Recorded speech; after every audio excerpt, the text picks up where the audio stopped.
Kula niku sakniki cita-citane siji. Lah kula ngumrohke wong wis biasa, menghajikan wong wis biasa. Saya sekarang punya cita-cita mbuh nalar apa ora saya lakoni. Saya pengen membangun masjid setiap tahun satu. Ini sudah saya mulai di Lampung. Diamin ke mawon. Saya bilang sama ibu bapak ibu saya, Bu, doakan saya. Saya punya cita-cita baru. Apa li? Saya pengen setiap tahun bangun masjid satu. Niki saya mulai bangun masjid di Lampung. Saya yakin mampu.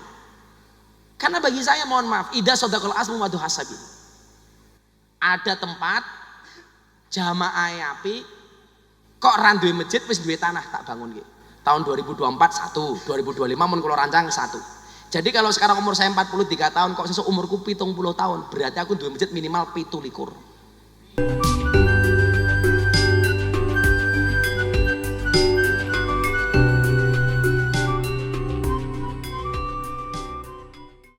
Assalamualaikum warahmatullahi wabarakatuh.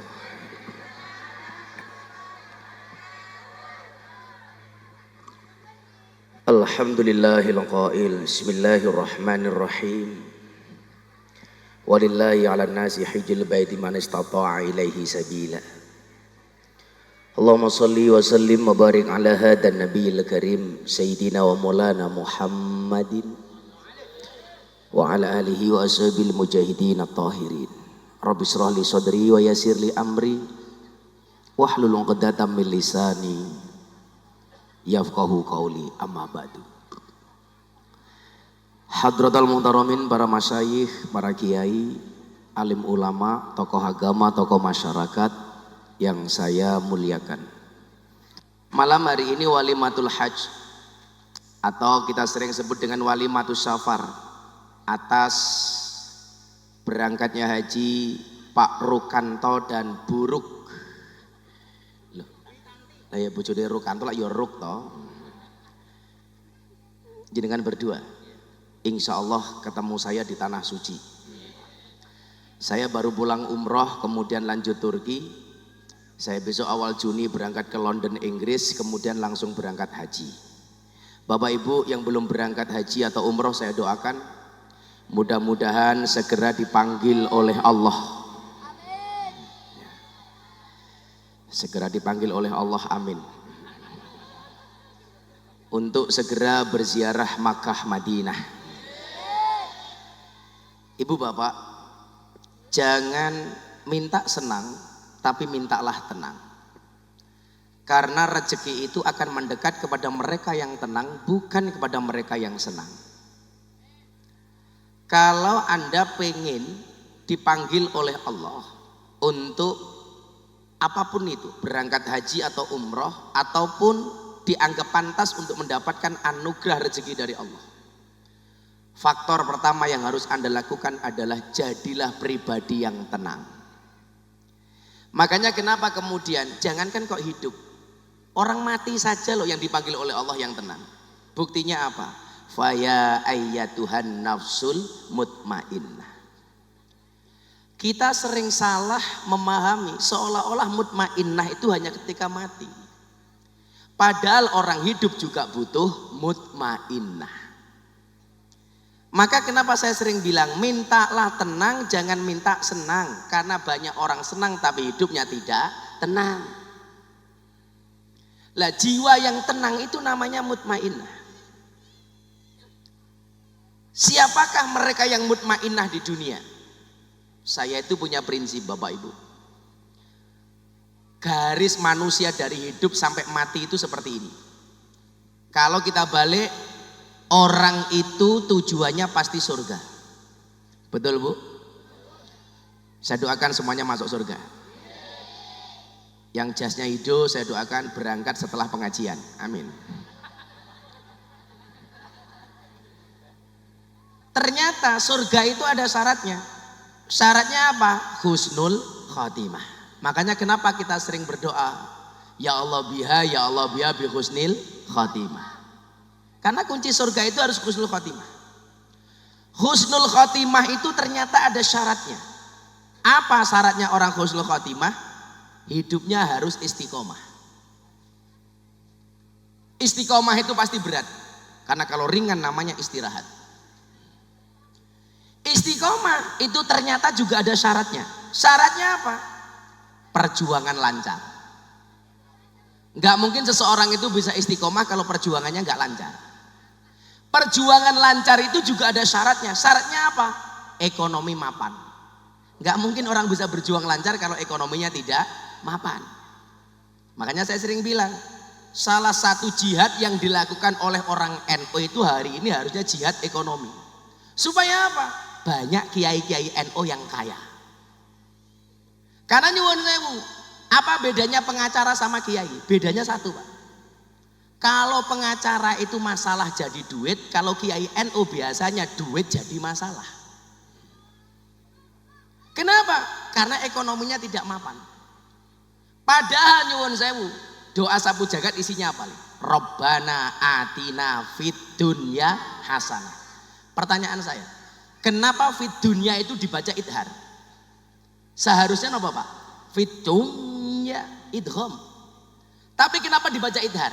Fid dunya. Idhar itu artinya apa? Jelas. Kenapa urusan dunia harus dibaca idhar, harus jelas? Karena urusan dunia itu harus jelas. Kudu cetok.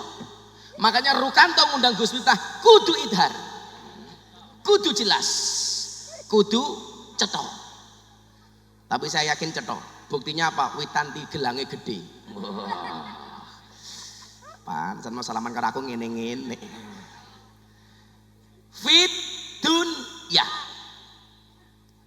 Nah, ekonomi mapan itu ada syaratnya. Syaratnya apa? Kerja. Harus punya pekerjaan. Makanya kenapa kalau kita selesai melaksanakan sholat Jumat, Allah sampaikan dalam surat Al-Jumu'ah ayat 10, bunyinya apa, Pak? Fa idza qudiyatis shalah fangtashiru fil ardi wabtaghu min fadlillah. Rampung sholat Jumat, megawe. Fangtashiru nyebar, sing bakul bakso bar Jumatan, bakul bakso. Sing bakul es, dodol es. Sing gaweane YouTube, ngoyak cangkeme Gus Miftah. YouTuber kok gitu. Fantasiru fil art, menyebar. Nah, Allah enggak perintahkan bar Jumatan wirita sing suwe, enggak. Fantasiru fil art. Wabtaghu min fadlillah. Makanya Banjar jangan sampai salah persepsi nih. Wis, aku tak ngabdi wae karo kiai. Buktinya apa? Saya cukup kemana-mana menghadiri pengajian, ngamanke pengajian. Tapi rasanya buat gawe merongos nih. Polisi, tentara yang sudah punya gaji saja dia masih galau. Padahal gajinya jelas. Cetok welo-welo. Apalagi Banser yang gak punya gaji. Tapi apapun itu lebih hebat Banser dibandingkan polisi sama tentara. Buktinya apa? Hampir rata-rata polisi sama tentara SK-nya masuk bank untuk hutang. Banser SK-nya gak ada yang masuk bank. Bukan karena gak mau hutang, tapi SK-nya rapayu. Makanya saya mencatat, Pak, ada 3 ayat ini hampir sama dalam Al-Quran. Yang pertama, selesai Jumatan Allah katakan fantasiru fil ard wabtaghu min fadlillah. Kue kerja. Kue kerja. Makanya saya itu berhusnudzon, kenapa orang Jumatan itu kok mesti tidur, ngantuk. Karena mungkin menyiapkan energi untuk bekerja setelah Jumatan. Ojo mau seudoni, Pak, itu. Mungkin kekesalan istirahat karena habis Jumatan dia harus bekerja, makanya tidur. Wong kita itu kadang-kadang aneh, mau tidur membaca doa bismika Allahumma ahya wa bismika amut, matanya enggak merem-merem. Begitu khatib, ya ma'asyiral muslimin. Makanya obat tidur yang paling mustajab itu adalah khutbah Jumat. Lebih baik tidur, Pak, daripada ngomong. Wong orang Jumatan itu kan nyuwun sewu. 2 khutbah itu pengganti 2 rakaat sholat duhur. Kalau khutbahnya ini pengganti 2 rakaat sholat duhur, Anda diam dan tidur itu juga pengganti 2 rakaat sholat duhur. Makanya kenapa walaupun ada anak rame, kita nggak boleh mengingatkan. Kon meneng wae, karena faman lahot fala Jumatallah. Nah, makanya saya itu nyuwun sewu, Pak. Saya itu paling nggak mau khutbah Jumat. Karena khutbah Jumat itu harus khusyuk. Orang khutbah Jumat tangannya begini-begini itu nggak boleh. Kalau pengajian ceramah tausiah mauidhah itu boleh. Kalau Jumatan kenapa pegang tongkat? Salah satu alasannya supaya tidak banyak gerak. Tidak banyak gerak. Kalau ceramah pengajian, mohon maaf, negur panitia wedangi telat boleh. Tapi kalau khutbah Jumat, kopi kundi nggak boleh. Nah, kalau Wang Suli, saya itu nggak mau khutbah Jumat. Saya itu kan biasa guyon. Padahal khutbah Jumat tidak boleh guyon. Saya khawatir kalau saya khutbah Jumat kegawan guyon. Tapi menariknya bukan itu. Selesai Jumatan bekerja. Makanya biasa Nabi Sulaiman itu selesai sholat, dia duduk di depan masjid, kemudian dia duduk bersama orang miskin. Dia mengatakan apa? Miskinun yujalisu miskinan. Saya orang miskin duduk dengan orang miskin. Orang miskinnya protes. Nabi Sulaiman, Anda itu raja loh. Kenapa Anda mengatakan miskin? Karena Nabi Sulaiman itu seperti didikan bapaknya Nabi Daud. Gak akan makan uang kerajaan. Nabi Sulaiman itu hanya makan dari jerih payahnya sendiri. Presiden Pak, pemimpin kerajaan, dia tidak mau makan uang kerajaan. Kalau mau makan dia jualan. Konon yang dijual oleh Nabi Sulaiman dan Nabi Daud itu adalah anyaman dari bambu. Artinya kalau anyamannya nggak laku, Nabi Sulaiman nggak makan. Itulah alasan kenapa Nabi Daud rajin puasa. Karena kalau nggak ada makan dia puasa. Coba, presiden sampai nggak kuat makan kalau dia nggak bisa jualan. Saiki Pak, di tempat kita, lurah lo sugih. Apa mana jabatannya mundak 8 tahun. Di lurah teko apa iki? Oh iki Pak Lurah ta iki ya Allah. Pantesan lu gue khusyuk. Katanya modalnya wis balik. Oh dereng. Ya karena dereng itu diperpanjang 8 tahun. 8 tahun supaya modalnya balik. Mosok kelasnya Rukanto wani ngundang Gus Miftah lurai ora. Ya lara kuat bayar ya gampang Pak Lurah. Bayar mawon damel BLT. Atau minimal SKTM. Surat keterangan tidak mampu. PK. Makanya saya itu sadar diri Pak. Bagi saya sadar diri, nyuwun sewu, percaya diri itu penting, tapi sadar diri jauh lebih penting. Hari ini banyak orang percaya diri tapi tidak sadar diri. Omane sah nom-nom serong rabi kuwi kudu sadar diri, sadar posisi, sadar rai. Raine elek yo ora apa-apa le takdir. Santai wae, tutuplah wajah jelekmu dengan bagusnya rekeningmu. Wah. Karena cewek hari ini yang dilihat bukan rai tapi rekening le. Wireng kaya ngapa kok rekeningmu resik. Malah ra ono isine. Nah. Makanya kalau kamu senang sama cewek, kok kamu nggak bisa memiliki ya gampang saja. Kamu katakan sama cewekmu, kamu itu seperti pelangi. Bisa aku kagumi tapi tak bisa aku miliki. Iya. Nek karo nangis. Santai wae le. Udan deres dalane teles, tiwas nunggu bono ora bales. Iya. Ya ini loh, buktine Rukanto. Rupane elek, bojone ayu. Lah, kandhane Kak. Mergo Witanti ra ndelok raine tapi ndelok duwite. Nah, kemuliaan kita dia bekerja supaya ekonominya mapan. Fit dunya idhar jelas. Makanya saya itu mempola diri saya Pak. Orang kok aku gaya aku mboten, aku gaya digo apa toh? Enggak. Tapi ketika saat itu saya mikir begini. Kenapa sih kok kiai-kiai NU itu kalah keren dibandingkan orang non NU? Saya tuh waktu itu matur sama Kiai Said, Pak Kiai. Kalau begini caranya santri-santri itu nggak akan bangga ketika menjadi mubalek sebagai orang NU. Karena dianggap jadi mubalek NU itu nggak keren. Makanya kemudian saya mengambil pola, saya keluar dari zona nyaman. Kelemahan Kiai kita satu Pak, selalu saja rebutan ikan yang sama di kolam yang sama. Padahal ikannya kecil-kecil, teri, rebutan. Akhirnya jatuhnya apa? Hasut. Rebutan ikan di kolam yang sama. Jatuhnya apa Kang? Hasut. Kalau sekedar hasud tuh boleh, yang nggak boleh itu apa? Wa min syarri hasidin idza hasad. Yang menjadikan nggak bagus tuh idza hasad. Memprovokasi orang lain untuk melakukan hasud yang sama itu nggak boleh. Aku jealous hasud karo Rukanto. Aku jealous karo Rukanto. Omahe tingkat lantai 4. Boleh. Yang nggak boleh itu memprovokasi orang sekampung untuk hasud kepada Rukanto supaya membenci Rukanto, itu nggak boleh. Kalau sekedar hasud boleh Le. Makanya saya bilang, kalau kue pengen bahagia rasakan tani sugih. Tetaplah hura-hura walaupun kamu tidak kaya. Ingat, uang bisa dicari, tapi membuat sakit hati orang iri kapan lagi? Masuk. Oh, sak janjane Rukanto ki ngundang aku ra pengen ngokke ceramahku kok mau pengen manasi tangga-tanggane kok asli. Iki lho aku iso ngundang Gus Miftah ngono kok. Ora apa-apa toh, ora apa-apa. Ya, sholli ala Nabi Muhammad. Ekonomi ini harus mapan, Pak. Nah, syarat ekonomi mapan tuh harus punya pekerjaan, harus punya bisnis. Saya itu bersyukurnya di mana? Sebelum orang banyak mengenal saya. Alhamdulillah hidup saya sudah cukup, Pak. Jadi saat derenge saya itu viral, jadwal saya sudah banyak, saya sudah punya bisnis.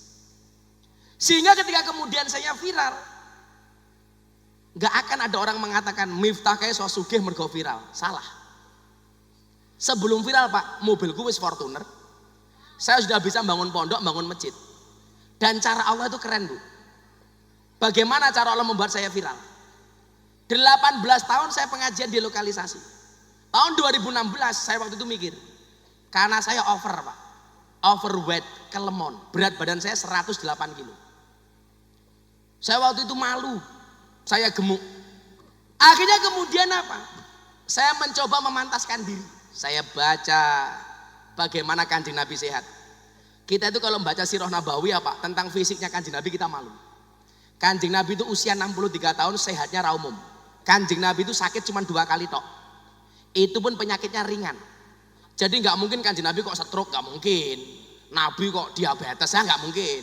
Mosok Nabi kok jantung koroner, nggak mungkin. Diberitakan dalam sebuah riwayat Kanjeng Nabi stroke, nggak mungkin. Rukanto tahu stroke itu penyakit apa? Stroke itu penyakit yang disebabkan karena adanya ketidakseimbangan antara stroke gaji dan stroke belanja. Stroke. Stroke belanja, nggak seimbang.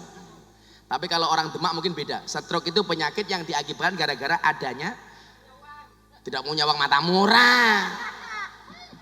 Stroke itu penyakit yang disebabkan karena senyum yang tidak seimbang. Senyum seimbang itu ke kiri 2 cm, ke kanan 2 cm. Orang stroke senyumnya hanya ke kiri, nggak ada yang ke kanan. Tolong dicontohkan Mas. Nabi Muhammad itu 2 kali tok Pak. Padahal usianya 63 tahun. Sakitnya cuma 2 kali Pak Lurah. Itu pun sakitnya hanya puskesmas. Pusing, keselio, masuk angin. Nggak lebih dari itu. Paling mau pilek, meriang dede, sudah. Nggak sakit lagi.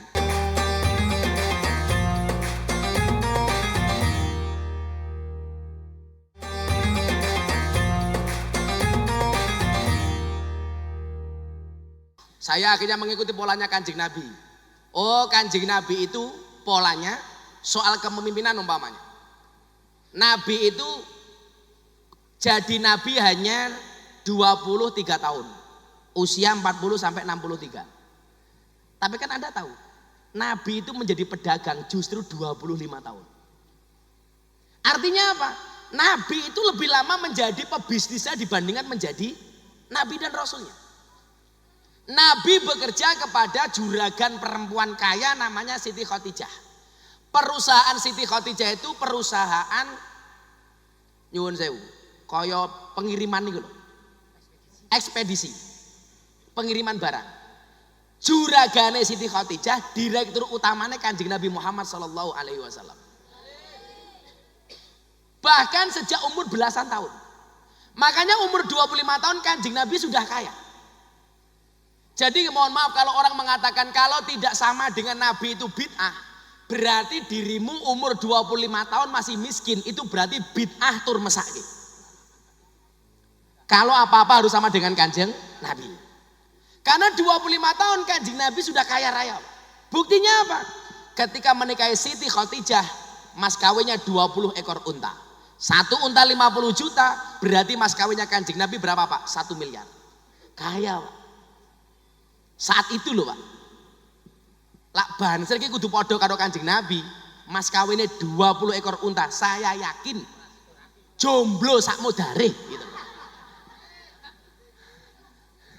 Oleh rokok yang ngenteni ngepam pengajian kok.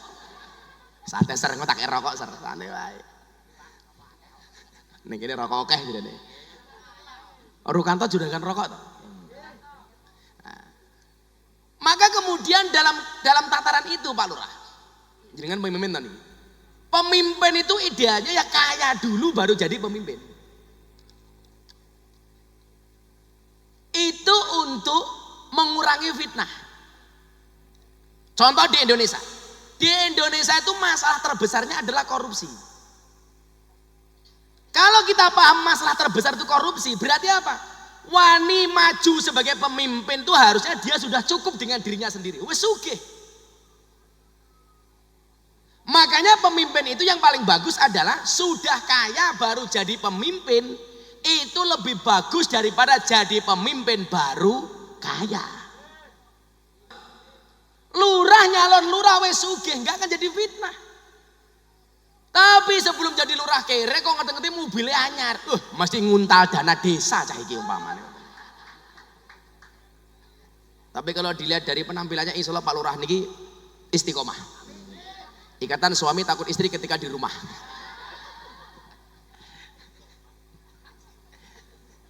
Kalau saya cita-citanya Fatimah. Istri 4 satu rumah. Iya. Moga-moga bojo kurang nonton ya Allah, amin. Laki-laki itu istrinya 4, itu Superman Pak Lurah. Istrinya 3, Powerman. Istrinya 2, Gentleman. Istrinya 1, Cemen. Ibu-ibu demak milih suaminya Superman, Powerman, Gentleman atau Cemen? Ih, Cemen. Mbok Rukanto sing duwe duit, lah getak karo witanti dadak tak kandhane. Kok kowe, aku iki lho. Luwe parah. Saya itu sebenarnya nggak takut sama istri, cuman istri saya lebih berani, itu saja Pak. Serah apa lah. Kita hargai perempuan. Kita hargai perempuan. Karena perempuan itu sifatnya seperti cermin. Kalau sudah pecah, nggak mungkin utuh kembali. Makanya perempuan tuh karakternya kalau disakiti nggak pernah lupa, kalau menyakiti nggak pernah ingat. Nah, ciri-cirinya jilbabnya putih. Witanti udah aman. Tapi nanti jilbabnya ireng insya Allah. Luwe parah.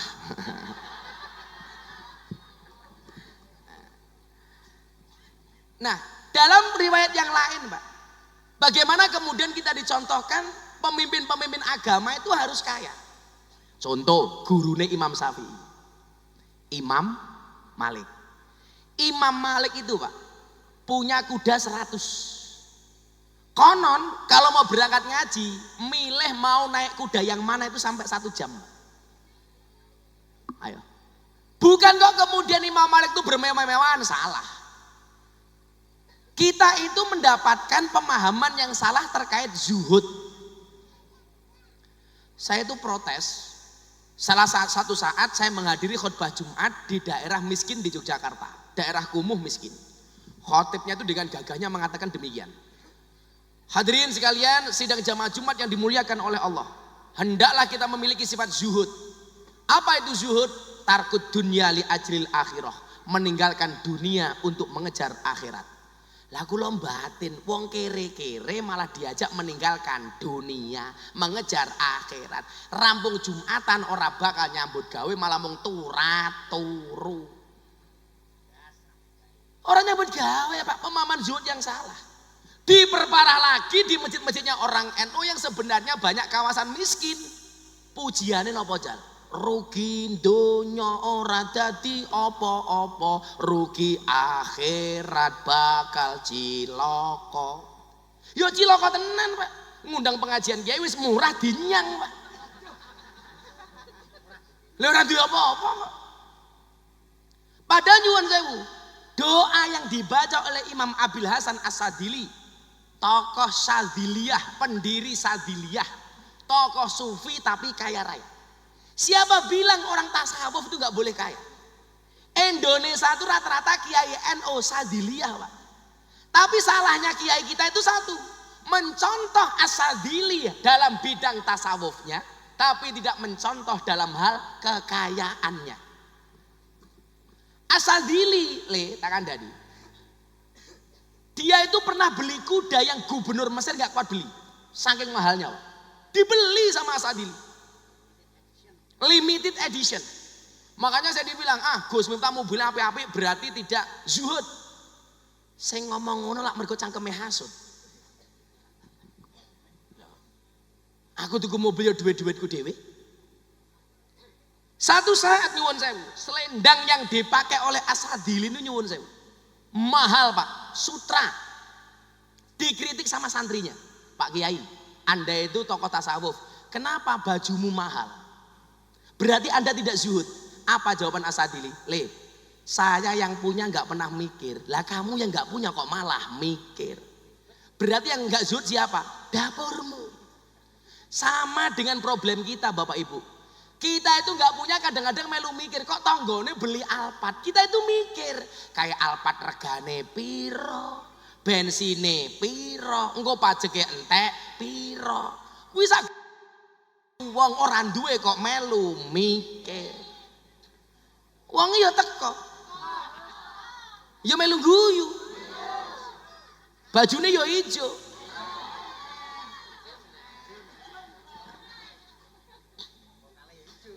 Vokale ya ijo ta iki? Oh. Ndi to vokale? Lemune ya Allah. Sawak kok weteng kabeh to yo. Si As-Syadzili itu ngendikan apa? Kenapa saya menggunakan baju yang mahal, kata dia. Libasi yakul, seolah-olah pakaianku berkata, inni ghaniyun, aku kaya, fala tarhamuni, kamu jangan kasihani saya. Tapi kalau pakaian saya jelek, kata As-Syadzili, libasi yakul, pakaianku berkata, inni fakirun, aku kere, farhamuni, tolong kasihani saya. Saya dulu itu nggak pernah gagas babakan pakaian, Pak. Sampai satu saat saya pengajian bersama teman-teman artis dan silet British. Saya menggunakan pakaian biasa-biasa saja, nyandang yang biasa-biasa saja. Teman-teman ini banyak sama sekali nggak memperhatikan saya. Kiai ini kere. Kok jangankan diperhatikan, Bu, dirungokke saja tidak, didengarkan saja tidak. Maka sejak saat itu saya bersumpah, kalau Miftah yang dihinakan saya tidak masalah. Tapi kalau gara-gara pakaian dan atribut yang saya gunakan, Islam dan dakwah dihinakan, saya nggak terima. Saya nggak boleh kalah menarik penampilan saya dibandingkan mereka. Loh, Gus, jenengan karo artis, makanya likuli makol, walikuli makol. Posisi Miftah kalau ngaji di Jakarta bersama para artis tentunya beda dengan Mbah Mudin yang ngaji ning Demak. Lah Mbah Mudine desa napa niki, Bu? Mulyarejo Nglengkok. Ya sarunge nglinting, ngambune klembak menyan, sandale swalo. Tase ana tulisane Konferensi Cabang Nahdlatul Ulama. Loh, enggak masalah. Coba sing ngaji Gus Miftah ning karangan para artis dan silet British. Makanya nyuwun saya, Bu, kalau jenengan kok mirsani saya umpamane kok Gus Miftah barangnya larang-larang.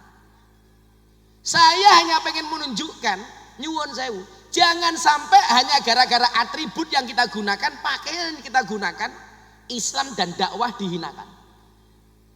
Makanya bagi saya orang Islam bukan kok boleh kaya, harus kaya. Wong doanya fid dunya hasanah. Wajib. Ewadene ora sugih, urusannya Gusti Allah, tapi duwe niat. Bagaimana jenengan bisa tindak haji kaya si Rukanto? Sesuk mulai ngaji celukane Haruk. Haji Rukanto.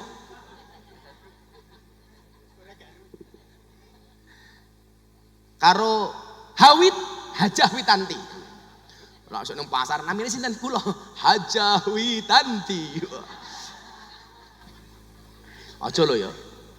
Jadi Saya itu tanya sama guru saya, boleh nggak seseorang itu menggunakan gelar haji setelah pulang haji? Boleh, untuk memproteksi diri dari kemaksiatan. Kalau nggak usah. Umpamane awakmu Rukanto jalan-jalan sama saya nih Sembir, lokalisasi Pabelan gitu, Sembir gitu. Ono cewek ayu, kowe dibajuli, Rukanto. Jawaban, sorry, saya haji. Itu boleh. Oh, nggak level, levelnya Alexis matamu.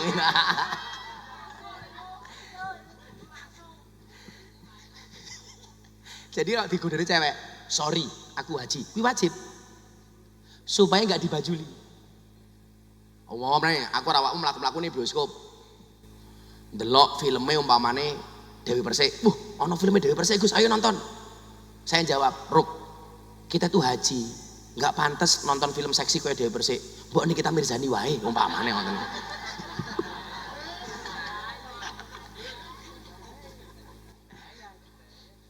Nah, fangtashiru fil ard, kerja. Mila urutannya ini lak dibalik. Kamu punya pekerjaan, punya sumber usaha, ekonomimu mapan. Kalau ekonominya mapan, perjuangannya lancar. Kalau perjuangannya lancar, istiqomah. Kalau istiqomah matinya husnul khotimah. Kalau husnul khotimah masuk jannah surga. Maksud kula ngeten, Bu. Saya kok tidak pamer teng jenengan mboten, memancing optimisme panjenengan. Kalau Rukanto bisa, saya juga bisa. Makanya saya sering bilang, kalau Anda itu melihat orang sukses, jangan lihat suksesnya, tapi lihatlah prosesnya.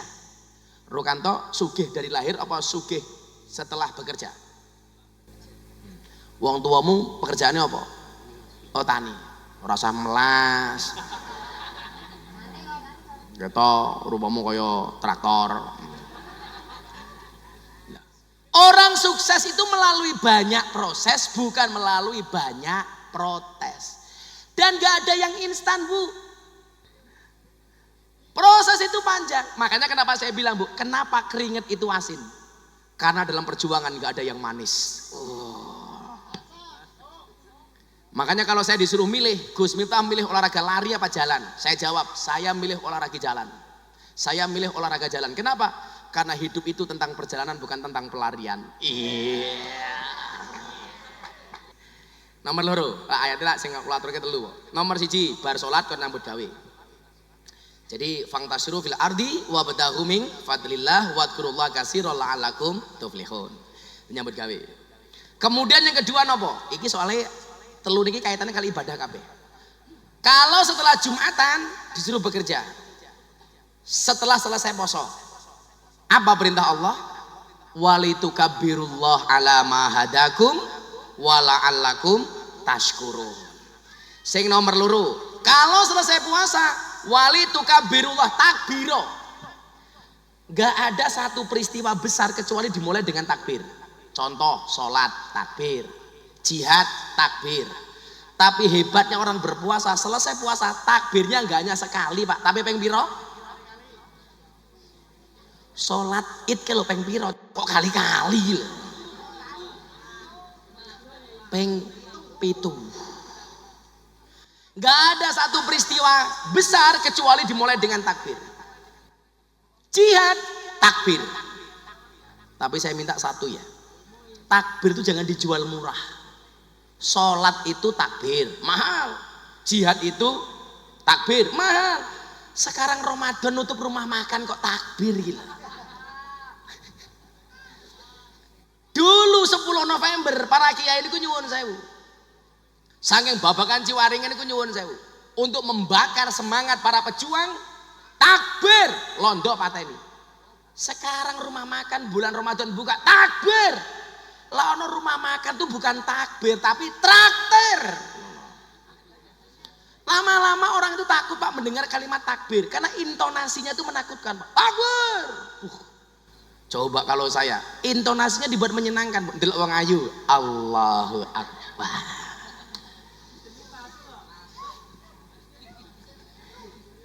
Loh, sekarang podo-podo kalimatnya intonasi ini beda, maknanya beda napa mboten? Beda.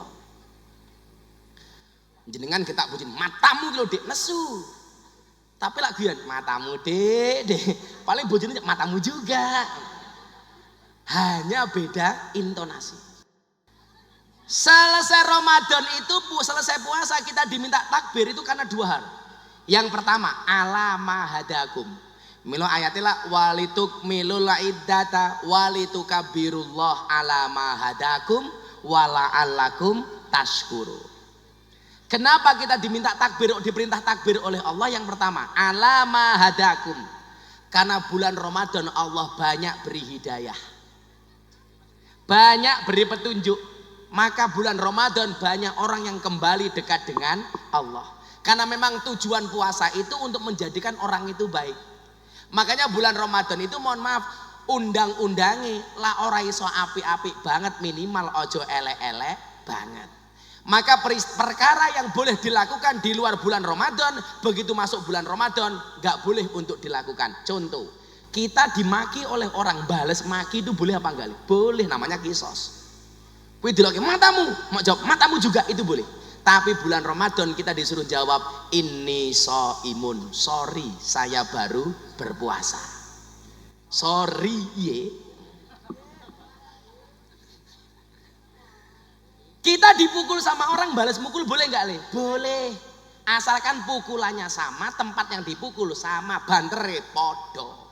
Ya nggak boleh kita di kampung kowe balas gajol kuwi ra entuk. Tapi bulan Ramadan pas poso, Pak. Kita nggak boleh, Pak. Dipukul pok, disuruh jawab inni shaimun. Sorry ye, saya baru berpuasa. Balasnya kapan? Bar buka.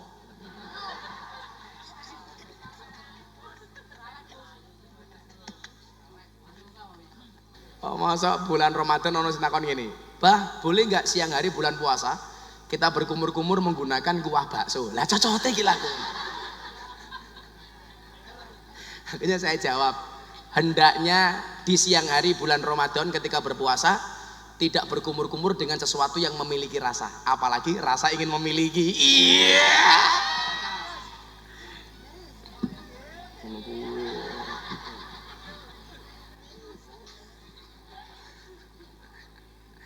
Ya Allah. Alama hadakum. Allah banyak berhidayah. Makanya kenapa kemudian kita diminta takbir? Kowe ingin Ramadan wis apik lho. Takbir itu mengingatkan kita supaya tidak kembali bermaksiat. Makanya kenapa kemudian dikatakan laisal id liman labisal jadid fa innamal id liman ta'atuhu tazid. Bukanlah lebaran itu mereka yang bajunya baru tapi yang imannya baru. Padahal kita itu kalau lebaran biasanya tidak mikir iman baru tapi mikir baju baru. Apalagi wong wedok karepe jilbabnya baru, emasnya baru, eroknya baru. Maka banyak suami akhir Ramadan nggak berani pulang ke rumah, modusnya iktikaf di masjid. Padahal bukan pengen dekat dengan Allah, mergo kepikiran renukok ke baju baru. Maka bagi para suami, istri itu bajunya baru boleh, roknya baru boleh, emasnya baru boleh. Bagi suami yang penting istrinya baru.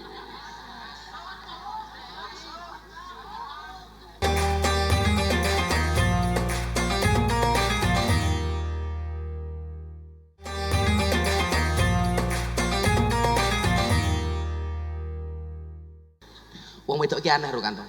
Jilbabnya sak lemari. Begitu mangkat ngaji sambat jarene ra duwe jilbab. Lho goroh wong wedok iki. Lha tenan kok. Bajune sak lemari, bendina tuku Shopee. Wancine ngaji jarene ra duwe baju. Lah wong lanang lek simpel umpamane kaya subur kamu. Ya Allah, sarung linting. Menyala abangku. Kalau gebuk dasar malaikat yang menyala abangku. Kemudian yang kedua, kenapa kita diperintahkan untuk takbir? Wala'allakum tashkurun, supaya kita banyak bersyukur. Iso ketemu karo bulan Syawal, setelah ketemu bulan Ramadan. Tak dongake kabeh iso ketemu Ramadan meneh. Lah wong bodoh nambah lemu itu ternyata ono penjelasannya, Pak. Ora poso. Poso. Idul Fitri itu ternyata maknanya dua, Pak. Yang pertama Idul Fitri, Id kembali, Fitri suci. Ini bahasa yang sudah biasa dipahami. Ternyata Idul Fitri yang kedua itu maknanya apa? Id itu kembali, fitrah itu artinya makan, iftar. Maka nyuwun sewu, fitri itu lawan katanya saum, lawan katanya poso. Dikatakan Idul Fitri karena hari itu kita kembali makan. Makanya kenapa orang Indonesia kalau lebaran identik dengan makanan. Karena hari itu kita diharamkan puasa untuk kembali makan. Poso sebulan mudun 3 kilo, bodoh seminggu mundak 10 kilo. Soalnya yang dipikir panganan, nganti ruka-rukan rupane kaya kupat. Wis loro, nomor 3. Wis jam 12 ya.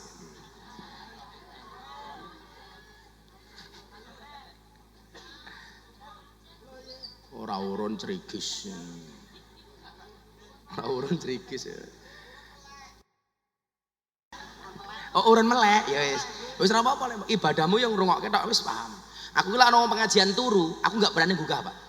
Karena wali itu kadang-kadang aneh-aneh. Ana wali sing dadi pedagang, bisa jadi dodol es kayak wali iso. Ana wali sing tani, ana wali lak pengajian turu. Ah, mila ana wong turu aja mbok gugah, jangan-jangan kuwi wali. Lho, ana Pak wali lu gaweane turu tok niku ya wonten. Wali gaweane jalan-jalan itu ya wonten. Pokoke waline Gusti Allah bentuke macam-macam. Lho, contone wali kok turu. Ayo Kanjeng Sunan Kalijaga sebelum jadi wali ngopo? Turu jaga tongkat. Mila aku sak nggon kon nggawa tongkat ki men kaya Kanjeng Sunan Kalijaga, minimal jaga kali lah. Ya diulo, iki lak dadi ulo ra iso, nek ngeprok ndasmu iso iki. Saya enggak seneng ya. Ketika Demak banjir kemudian makame Kanjeng Wali melu banjir. Kita kemudian bersuudzon. Wah, wong Demak kakean maksiat. Enggak boleh begitu. Enggak boleh. Kayak seolah-olah kita itu malah jadi Gusti Allah. Nggih napa mboten? Enggak boleh. Makanya salah satu hadis dari Imam Malik dikatakan begini. La tangduru fi dzunubin nas ka'annakum arbabun. Janganlah kamu melihat dosa manusia seolah-olah kamu Tuhan. Ha selopo wis ra. Ora usah dikait-kait karo klenik karo macem-macem. Wis awake dhewe introspeksi mawon. Jangan kemudian wah wong Demak saiki kakek maksiat. Lho, tak kandhani le. Endi gedhe sumure kuwi mesti gedhe pecerene. Mila nyuwun sewu, mbiyen ngarep alun-alun Demak niku yo nggonan ora kepenak. Kula niku rada ngerti Demak soalé napa? Lak diurut dari bawah sampai atas. Mbah kula nomor 17 niku jenenge Kanjeng Kanjeng Raden Patah. Dadi lak dur kongres ngaten niku. Kula niku lak kalian Demak niku napa kok rada duwe perhatian lebih. Karena mbah kula niku tibane mengkin, salah satu mbah kula niku tibane teng Kanjeng Raden Patah. Lah kula niku urut nomor 9 saking Mbah Muhammad Besari Ponorogo. Lak diurut saka ngisor, nggih, lak diurut saka ngisor. Miftah duwe bapak Muhammad Muradi. Muhammad Muradi duwe bapak Muhammad Boniran. Muhammad Boniran duwe bapak Muhammad Usman. Duwe bapak Kiai Jalal Iman Karyonawi Madarum Muhammad Ilyas Muhammad Besari nomor 9. Makame teng Ponorogo. Muhammad Besari niku duwe bapak namine Anom Besari, makame teng Caruban. Anom Besari niku duwe bapak namine Abdullah Mursad, makame teng Kediri. Abdullah Mursad duwe bapak namine Raden Demang, duwe bapak namine Pangeran Demang, duwe bapak namine Panembahan Prawara, duwe bapak namine Susuhunan Wirasmara, duwe bapak namine Sultan Trenggono, duwe bapak namine Raden Patah, duwe bapak namine Prabu Brawijaya. Dadi nggih nyuwun sewu, elek-elek ngene putune Raden Patah, Bro. Ada ya gitu. Mila wingi nyuwun sewu, begitu Demak banjir, orang banyak seudon kali wong Demak, kula nggih ora setuju. Ora setuju. Bahwa kita perlu introspeksi, hasibu qoblaan tu hasabu. Niku harus Pak Lurah nggih introspeksi. Ki ngopo wingi banjir? Gege ana dana BLT sing nyantolne dulurku dhewe umpamane Pak Lurah umpamane. Saya itu memberi karena hati saya tergerak, bukan karena cangkem yang celutak. Iya. Kudune ngene lho, Nger. Lah ana kaya Gus Miftah iki bagi-bagi. Kowe ndonga, ya Allah muga-muga kula saged kaya Gus Miftah. Ora kok malah aku durung entuk. Kowe salawase kere. Karena saya punya prinsip, Kaya itu bukan seberapa banyak yang kamu miliki, tapi seberapa banyak yang kamu bagi. Ketok sugih ditumpuk dhewe kuwi kere. Ketok kere tapi seneng dom-dom kuwi sugih. Oh niku mawon. Maka dulu guru saya mengatakan begini, kamu jangan pernah ngiri kecuali dengan dua orang. Satu, orang yang banyak ilmu dan menghabiskan waktunya untuk mengajar. Dua, orang yang banyak harta dan menghabiskan uangnya untuk sedekah. Itu baru ngiri. Lah jenengan dadi wong sugih diireni gampang. Kalau ada orang ngiri, Rukanto nganan. Lah padha-padha ngiri tabrakan to. Makanya kaya Witanti iki boleh menggunakan cincin emas, gelang emas. Tapi ya koncone tanggane kere ya disumbang ngono Wit. Oh ana wong kere malah pripun kabare Bu? Nah. Jowit. Nah.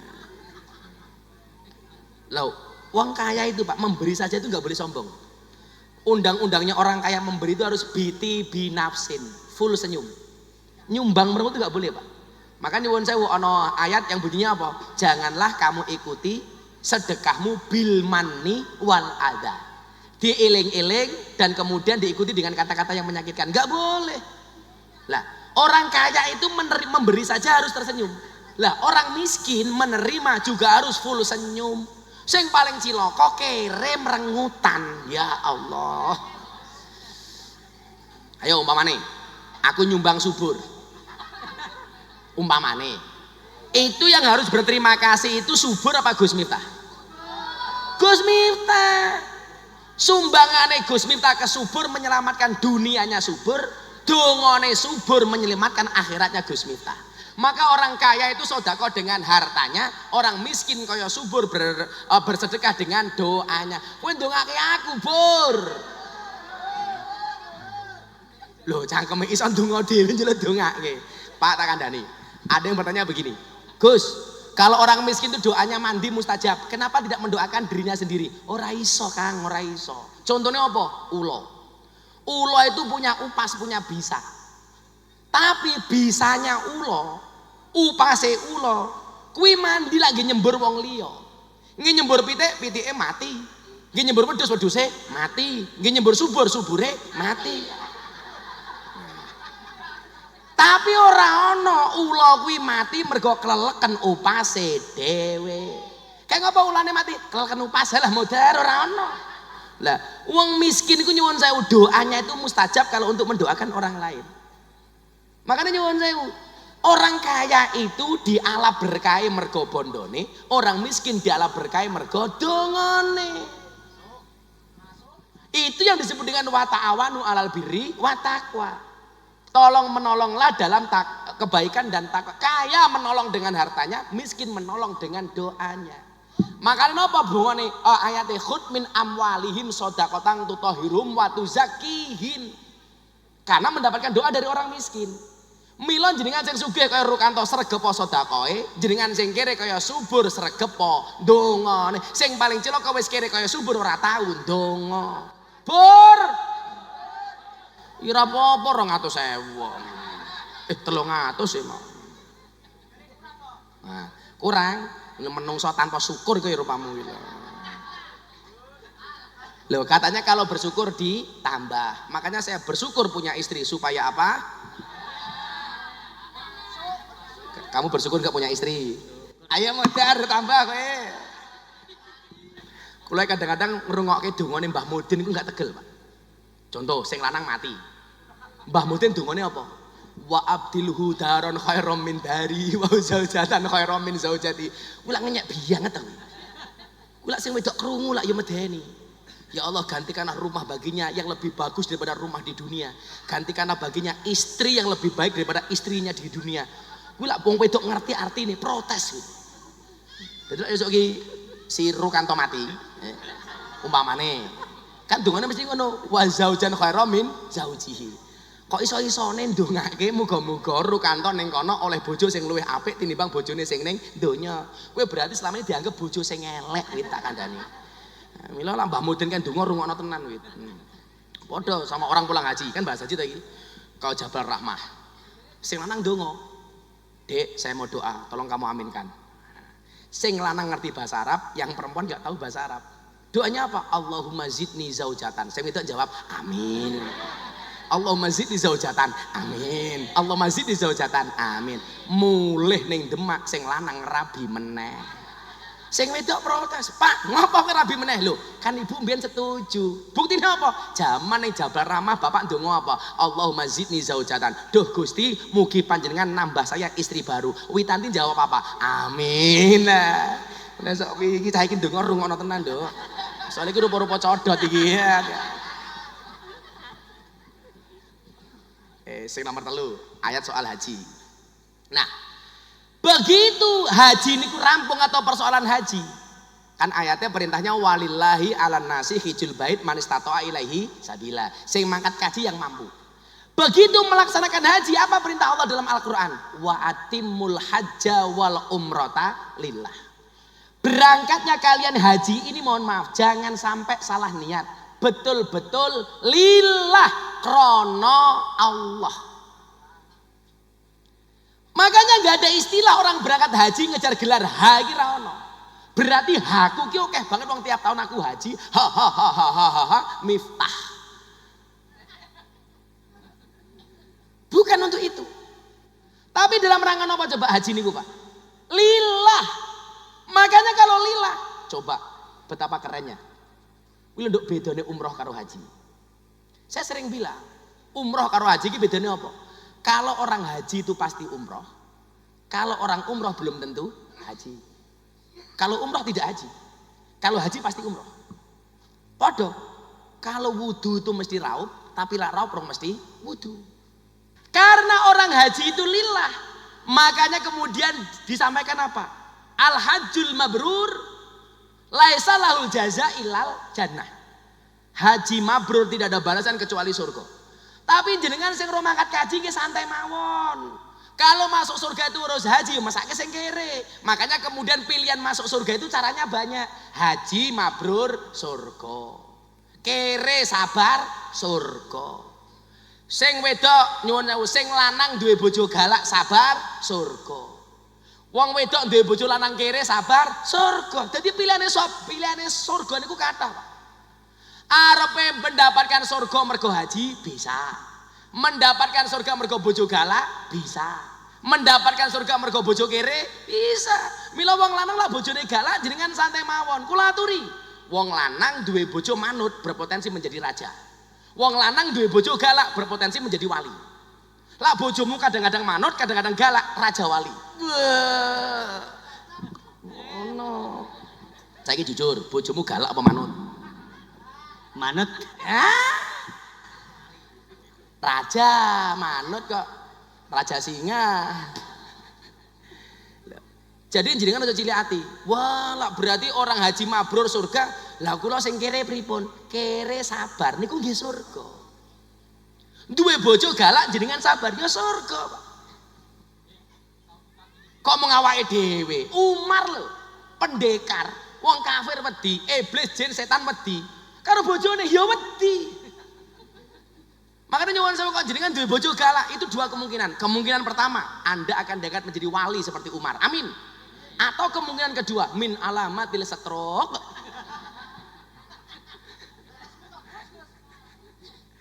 Nah, karena potensinya surga nyuwun sewu. Betapa dahsyatnya pahala yang diberikan oleh Allah untuk orang yang berhaji.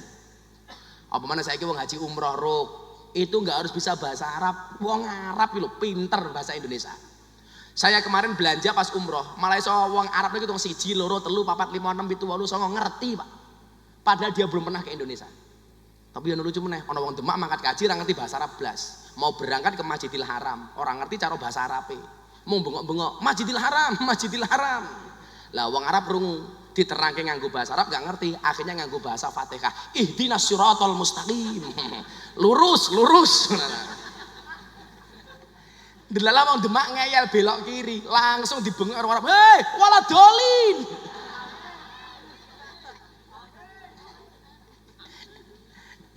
Nih lho, lah cara Al-Qur'an model ngoten iki namine napa? Qul bi fadlillahi wa bi rahmatihi fa bidzalika fal yafrahu. Beragama itu kudu nyenengke. Mila wis haji kudu nyenengke. Digawe santai mawon. Kayak wukuf. Pelajarannya begini loh Mas Rukanto. Rukun haji itu enggak ada yang ya nggak ada yang qauli. Semuanya fi'li. Jadi wong haji niku meneng tok mawon sah.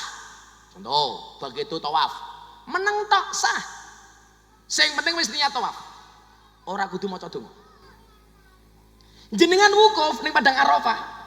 Begitu khutbah Arafah sampai menjelang asar, meneng tok ora donga sah. Sah. Jadi aja dibayangke sing mboten-mboten. Saya pernah ketemu bapak-bapak dari desa. Nggawa koper gede teng Arafah. Isine napa? Kertas titipan donga. Jadi wong sak kampung niku nitip doa semuanya. Diwaca siji-siji, padahal kan waktunya nggak panjang, nggak selesai. Saya tanya, "Mbah niki nopo?" "Ini Kiai, titipan doa dari orang sekampung." Terus dengan baca satu-satu, "Nggih, ini kan amanah." "Rampung?" "Tidak." "Lho enggak rampung, Mbah." "Terus gimana Gus solusinya?" "Gampang. Kopernya dibuka, tangan kamu diangkat. Ya Allah, ini di dalam koper orang sekampung nitip doa, tolong dibaca sendiri. Amin."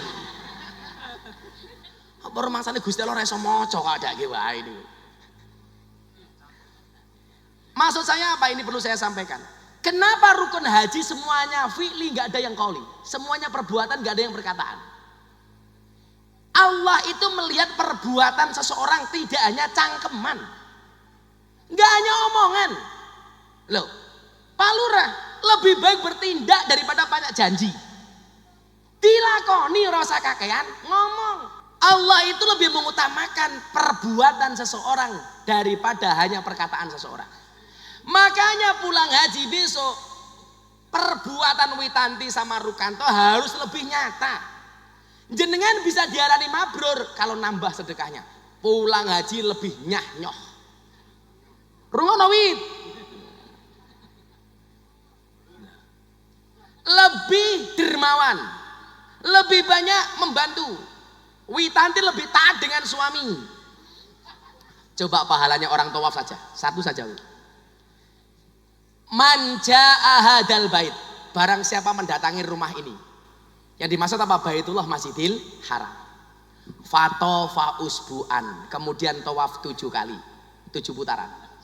Summa shalla raka'ataini fi maqami Ibrahim, kemudian sholat di dekat makam Ibrahim. Summa sariba ma' Zamzam, kemudian minum air Zamzam. Apa yang kamu dapatkan wit ruk kharajat dunubahu kal yaumi waladat ummu. Allah akan mengeluarkan dosa-dosanya seperti bayi yang baru lahir dari rahim ibunya. Jadi aja kaget lak sesuk Rukanto mulai haji wi raine imut-imut. Witanti amit-amit. Karena dosanya entek, Nduk. Habis. Oh, Bu. Jumatan sekali di Masjidil Haram podo karo Jumatan yang Masjid Demak ping 100.000. Makanya nggak usah kaget kalau besok Rukanto pulang haji malah nggak pernah Jumatan. Tabungannya masih banyak. Saya itu ceritanya satu, Pak. Kulon ngefans banget sama Mbah Maimun. Saya itu pengen setiap tahun berangkat haji seperti Mbah Maimun. Delalah caranya itu ada saja. Saya haji pertama, mohon maaf, kanugrahan, mangkat.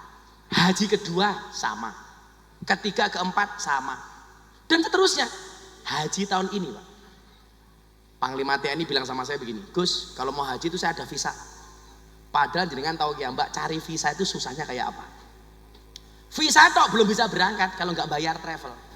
Saya kemarin umroh ketemu teman dari Kalimantan, "Gus, saya besok mau nyalon gubernur. Mbok tolong saya didoakan, Gus. Mau nggak Gus minta nemenin saya haji?" Tahun kemarin sama, saya memberangkatkan bapak ibu mertua saya, bapak ibu kandung saya, sama istri saya. Saya belum bisa bayar. Raffi Ahmad telepon saya, "Gus, Rans Entertain mau berangkat haji. Mau nggak Gus minta jadi pembimbingnya?" Delalah, visa saya keluar, visane Raffi ora metu.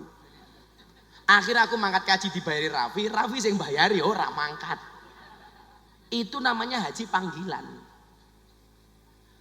Gak menjamin Bu orang itu punya uang bisa berangkat haji, betul? Makanya bahasa saya apa? Allah tidak memanggil orang yang mampu, tetapi Allah akan memampukan orang yang terpanggil. Kalau Allah sudah memampukan, delalah yono. Caranya itu ada saja. Sopo ngerti bocah YouTube, ngerti monetisasi mau wud, kowe mangkat kaji li. Namanya hayub, hasil YouTube umpamanya. Tak sebut hasub. Bisnismu apa, Ruk? Pedagang. Oh, pedagang. Pesanku siji, tangga-tanggamu kabeh didongake. Muga-muga ndang iso mangkat. Kowe duwe cita-cita, Ruk. Saya tidak mau berangkat sendiri. Saya niat mudah-mudahan saya pulang haji, saya bisa mengumrohkan tetangga-tetangga saya. Ndonga dhisik. Kula niku sakniki cita-citane siji, Pak. Lah kula ngumrohke wong wis biasa, menghajikan wong wis biasa. Saya sekarang punya cita-cita, mbuh nalar apa ora saya lakoni. Saya pengen membangun masjid setiap tahun satu. Ini sudah saya mulai di Lampung. Diamin ke mawon. Saya bilang sama ibu, bapak ibu saya, Bu, doakan saya. Saya punya cita-cita baru. Apa li? Saya pengen setiap tahun bangun masjid satu. Niki saya mulai bangun masjid di Lampung. Saya yakin mampu. Karena bagi saya, mohon maaf, idza sadaqal asmu wa duhasabi. Ada tempat jamaah api kok ra duwe masjid wis duwe tanah tak bangun iki. Tahun 2024 satu, 2025 mun kula rancang satu. Jadi kalau sekarang umur saya 43 tahun kok sesuk umurku 70 tahun, berarti aku duwe masjid minimal 17. Bukan kok Gus Miftah kaya mboten, Pak. Saya punya keberanian itu saja. Jenengan nggih sakit, Bu. Cuman masalahnya kita itu satu, mindset kita tuh kere, Pak. Contohnya ada orang memberi, nggak berdoa supaya bisa memberi, kok kula dereng Gus. Contohnya raine cah iki mau lho. Bor. Kancane iki lho, sing kaose pink iki lho, cah lanang kaose pink lah. Aku zizi. Niki terakhir kalau wene dongane Imam Abil Hasan Asadili sing dadeke Imam Abil Hasan Asadili kaya. Dibaca bareng-bareng. Bismillahirrahmanirrahim. Rabbana wasi' alaina arzaqana wala tahjubna biha an ukhrana. Rabbana wasi' alaina arzaqana wala tahjubna biha an ukhrana. Sepidah malih. Rabbana wasi' alaina arzaqana wala tahjubna biha an ukhrana. Dibaca 3 kali setiap selesai sholat. Rabbana, duh Gusti Allah, wasi', semoga engkau meluaskan arzaqana, rezeki kami ya Allah. Wala tahjubna biha an ukhrana, tapi jangan sampai gara-gara luasnya rezekiku di dunia ya Allah menutupi jatah akhiratku ya Allah.